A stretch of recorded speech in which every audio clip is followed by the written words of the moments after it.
بسم اللہ الرحمن الرحیم إلى الدنيا كي ندعو إلى الله لننشر الخير في الكون الذي حار ونرسل العطر من روض الهدى الزاهي ويشرق السلم أنوارا. سب سے اعلیٰ درجے کا اسلام کیا ہے؟ من سلم المسلمون من لسانہ و یدہ. زندگی میں یہ طے کر لو، کوئی کتنا ہی تمہیں دکھ پہنچائے، کوئی کتنا ہی تمہاری بےعزتی کرے، چپ ہو جاؤ، سہ جاؤ. مرنے والے کی کیا عزت، کیا ذلت. میں نے تو مر کے دیکھا ہے اور مجھے یہ حدیث سمجھ میں آئی ہے بڑی اچھی طرح، موتو قبل ان تموتو، کہ مرنے سے پہلے مر جاؤ. اس وقت اگر میں مر جاتا تو مجھے کوئی گالیاں دیتا تو مجھے کیا نقصان تھا، اور مجھے کوئی نعرے لگاتا میرے لیے تو میرا کیا نفع تھا. تو مرنے سے پہلے مر جاؤ. کوئی تمہیں برا بھلا کہے تو تمہارا کیا نقصان ہے، تمہیں کوئی واہ واہ نعرے لگائے تمہیں کیا نفع ہے. اگر اللہ راضی ہے تو مردہ باد اور زندہ باد سے بے نیاز ہو. ابو ذر رضی اللہ تعالیٰ عنہ کو ایک آدمی نے گالیاں دی تو انہوں نے فرمایا، بیٹا ایک گھاٹی آگے آ رہی ہے، اس میں گر گیا تو جو کچھ کہہ رہے ہو اس سے بھی زیادہ کا حقدار ہوں، اور اگر پار ہو گیا تو تیری گالیوں سے مجھے کوئی فرق نہیں پڑتا ہے. من سلم المسلمون من لسانہ و یدہ موتو قبل ان تموتو. چونکہ آج کل اخلاق ہیں انتقامی، معاف کرنے والے اخلاق ہیں نہیں، انتقامی اخلاق ہیں. ہمارا معاشرہ انتقامی ہے. اچھا کرو گے تو ہم اچھا کریں گے، برا کرو گے تو ہم برا کریں گے، جیسا کہو گے ویسا ہم سے سنو گے. یہ ہمارا ماحول ہے، یہ ہمارا. ایک ماں کہہ رہی تھی دوسری ماں کو، میرے پترا کدی کسی نے واسطے سلام نہیں کیتا. بڑے فخر سے کہہ رہی ہے، ہمارے اپنے گاؤں کی بات بات. میرے پترا کدی نہیں کسی نے واسطے سلام کیتا، مائی جڑا کرے انہوں کریں دیں، جڑا نہ کرے انہوں پوچھ دے ہی کوئی نہیں. یہ وہ فخر سے کہہ رہی. جو سب سے بڑا عیب ہے وہ سب سے بڑا فخر بنا ہوا. میرے پترا کدی نہیں کسی نے واسطے سلام کیتا. جب ماں باپ نے یہ سبق دیا تو اولاد کا کیا قصور ہے. تو ہمارا معاشرہ انتقامی ہے، ایک کی 10 سنانے کا ماحول ہے. تو آپ 100 کی ایک بھی نہ سناؤ. احنف بن قیس رضی اللہ تعالیٰ عنہ پہ ایک آدمی نے چڑھائی کر کہنے لگا، ایک سناؤ گے نا تو 10 سنو گے میری طرف سے. تو احنف بن قیس کہنے لگے، بھائی تو مجھے 100 بھی سنائے گا نا تو میری طرف سے ایک بھی تو نہیں سنے گا. ایک آدمی ان کی بڑی بےزتی کر رہا تھا اور وہ چل رہے تھے اور وہ 100 گالیاں بک رہا ہے. جب آ گیا نا قریب شہر تو کہنے لگے، دیکھا میرا قبیلہ یہاں رہتا ہے، اگر کسی نے سن لیا نا تو تیری بڑی دھلائی کر دے گا.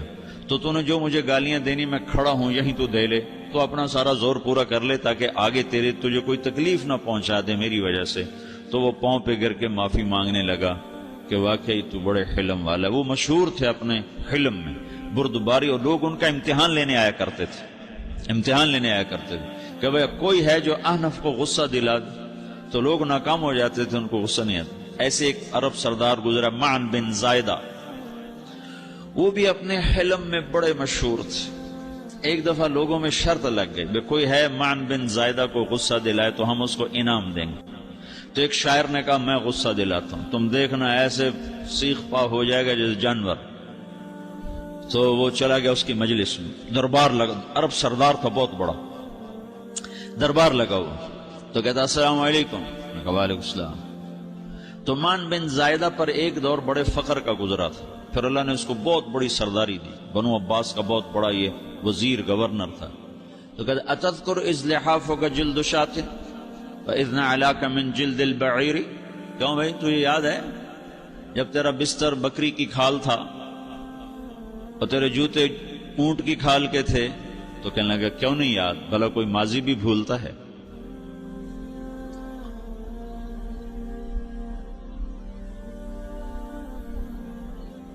تو وہ کہنے لگا، پہلا وار تو خطا گا، کہ سبحان الذی آتاک ملکا وعلمک الجلوس علی السریر. تو پھر ساری تعریفیں تو اللہ کی ہیں جس نے تیرے جیسے کو تخت پہ بٹھا دیا. کہاں بھئی ساری تعریفیں اللہ کی ہیں، میری تو کوئی اوقات نہیں. تو کہنے لگا، سأرحل عن دیار انت فیہا وَإِنْ جَارَ الزَّمَانُ عَلَى الْفَقِيرِ، جہاں تیرے جیسا حکمران ہو وہاں مجھے رہنا گوارا ہی نہیں ہے، میں یہاں سے چھوڑ کے نکل جاؤں گا چاہے کتنی تکلیف اٹھاؤں۔ بڑے دربار میں یہ ایک گورنر اور وزیر سے بات ہو رہی ہے تو وہ کہتا ہے اچھا بھائی اگر تو ہمارے پاس رہے گا تو ہم تیرا اکرام کریں گے، اور اگر تو جانا چاہتا ہے تو پھر رافقت کا سلام۔ تو وہ یہ بار بھی خالی گیا تو پھر کہنے لگا فجد لی یبن ناقصۃ بمال۔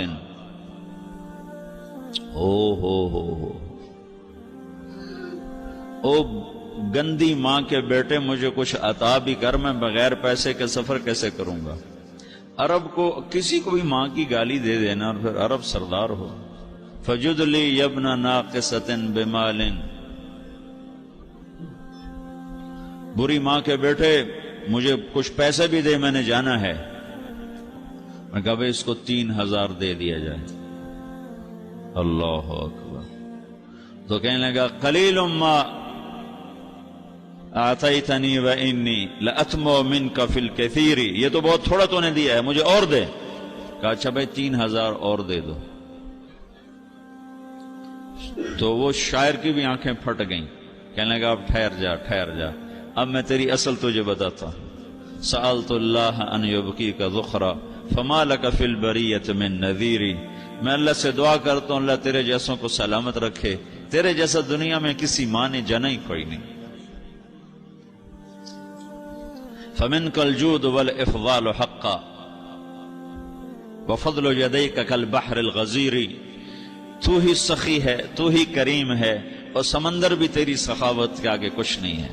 تو نے کہا اچھا بھائی تو نے ہماری برائی کی، ہم نے تمہیں 6000 دیے، اب تو نے ہماری تعریف کی، اب 10000 اور دے دو اس کو۔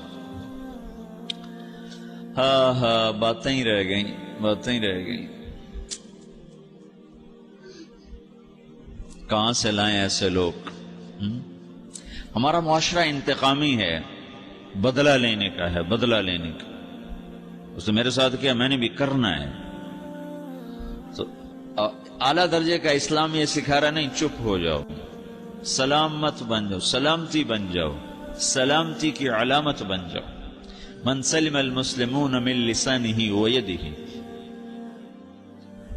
اب وہ سوال کرتا ہے یا رسول اللہ ای الایمان افضل، سب سے اعلیٰ درجے کا ایمان کیا ہے؟ اسلام کیا ہے؟ کلمہ، نماز، روزہ، حج، زکوٰۃ۔ اعلیٰ درجے کا اسلام کیا ہے؟ من سلم المسلمون من لسانہ ویدہ۔ یہ اخلاق کا ادنا درجہ ہے، ادنا درجہ ہے۔ ادنا درجے پر پہنچ کر آپ اسلام میں اعلیٰ درجے پر آ سکتے ہیں۔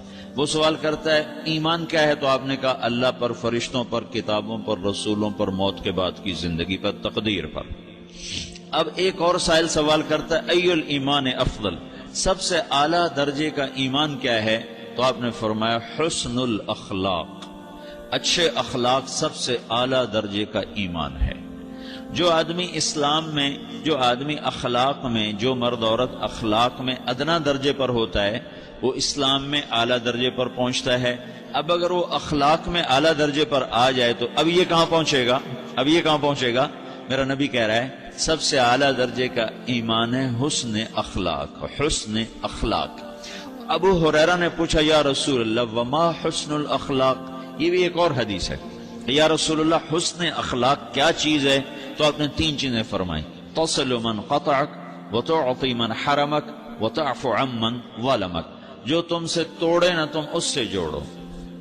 نہیں کرتا سلام نہ کریں، کوئی ہم چھوٹے باپ کے ہیں، ہم تو کبھی بھی نہ کریں، ہم تو کبھی بھی نہ منہ تھوکیں بھی نہیں، ہم تو میرا نبی کہہ رہا ہے جو توڑے تم اس سے جوڑو،